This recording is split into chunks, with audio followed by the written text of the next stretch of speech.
Béchu, j'aimerais qu'on soit un petit peu concret pour que nos auditeurs voient précisément en quoi consiste ce type de rénovation. Est-ce que c'est changer les rideaux? Je ne sais pas. Est-ce que c'est un peu du bricolage parfois? Ou est-ce que c'est d'énormes travaux qui vont peut-être nécessiter de fermer l'école, d'envoyer les élèves ailleurs? Quel type de travaux? Alors vous allez me dire sans doute ça dépend, mais je voulais avoir une petite idée concrète du type de travaux que vous envisagiez. En moyenne, quand on regarde les projets de cette année, c'est environ 1 million d'euros par école. Donc c'est pas du Ouais, bricolage. ouais. Le montant des travaux qui est conduit.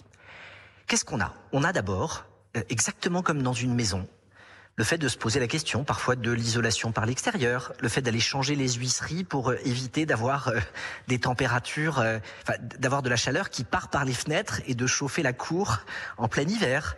Ça peut être des stores occultants ou des dispositifs pour limiter la chaleur. C'est enlever le goudron dans la cour, parce que quand vous mettez de la pleine terre et quand vous mettez des arbres, vous gagnez plusieurs degrés de température quand il fait très chaud. Ces travaux, ils dépendent évidemment de l'âge des écoles. On considère qu'on a, sur les 44 000 d'écoles qu'il y a dans ce pays, environ 4 000 écoles qui sont neuves ou qui ont fait l'objet de travaux récents, et c'est pour ça que c'est un plan qui concerne les 40 000 autres. Et pour être très concret, à chaque fois, il y a un comité de pilotage qui regarde ce que sont les travaux qui sont nécessaires, qui associe la communauté pédagogique, parfois les parents dans le cadre des conseils d'école, pour lister les travaux. Et ça dépend de l'âge des écoles, ça dépend évidemment de l'endroit dans lequel elles se situent, mais je vous redonne ce chiffre. En moyenne, c'est 1 million d'euros de travaux par école qui est nécessaire pour assurer une rénovation. Donc On le fait, d'énormes travaux. oui, et on le fait pour deux raisons. D'abord, on le fait pour la planète.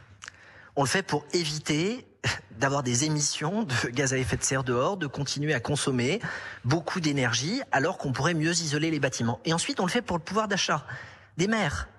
Il faut mesurer que les dépenses d'énergie, c'est environ 15% des dépenses des communes. Et donc, comme les écoles, c'est la moitié des bâtiments de nos mairies, vous vous rendez compte des économies que ça permet de faire si on divise par 2 ou par 3 les factures en évitant d'avoir des passoires.